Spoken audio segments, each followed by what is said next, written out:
রমজান মাসে কি কি কারণে রোজা ভেঙে যায়, কোন ক্ষেত্রে কাজা এবং কোন ক্ষেত্রে কাফারা দিতে হয়। রমাদান আল কারিমে আমাদের অনেক মানুষজন তারা বিভিন্ন ভুলবশত কারণে, জানা এবং অজানা অনেক কারণে তারা রোজাটাকে নষ্ট করে ফেলে, রোজাটাকে ভেঙে ফেলে।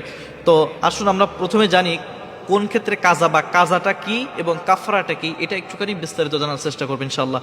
প্রথমে কাজা নিয়মটা হলো যে কাজার পরিবর্তে একটা রোজা রাখলে পরবর্তীতে এটা আদায় হয়ে যায়। সঙ্গত কোনো কারণে আপনার একটা রোজা ভেঙে গিয়েছে, তো সেটা পরবর্তীতে রমজানের পরে যে কোনো সময় একটা রোজা রাখলেই এটা আদায় হয়ে যায়।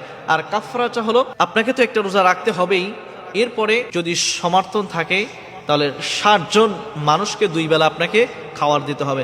তা না হলে একজন মানুষ যেন ৬০ দিন খেতে পারে, তার জন্য যা যা সরঞ্জামাদি দরকার বা একটানা তাকে ৬০ দিন খেতে দিতে হবে। আরেকটা সিস্টেম রয়েছে, সেটা একটানা আপনাকে ৬০ দিন রোজা রাখতে হবে। এবার আসুন কি কি কারণে রোজা ভেঙে যায়। ১ নম্বর এবং সর্বপ্রথম কারণ হলো স্ত্রীর সাথে আপনার রোজা ভেঙে যাবে। ২ নম্বর, যদি ইচ্ছাকৃতভাবে হস্তমৈথুনের মাধ্যমে হোক বা যেভাবে হোক না কেন যদি বের হয় তাহলে আপনার রোজা ভেঙে যাবে।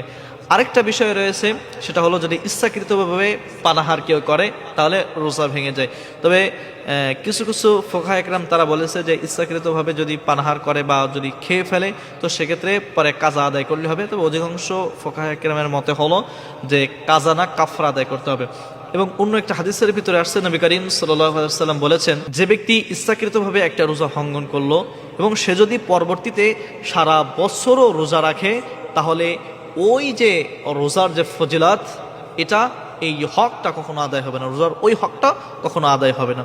এই জন্য প্রিয় ভাইয়েরা আমার, এই রমজান মাস এসেছে আমাদের নিজেকে সংযত করার জন্য।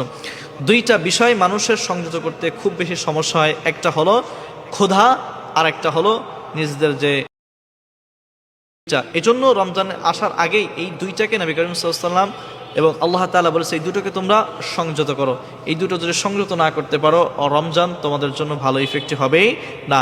এজন্য রমজানের আগেই আপনাকে আমাকে এই বিষয়টা মাথায় রাখতে হবে বা এই বিষয়টা আমাদেরকে জানতে হবে, যেন রমজান মাস আসার পরে আমাদের এই ভুলটা কখনো না হয়।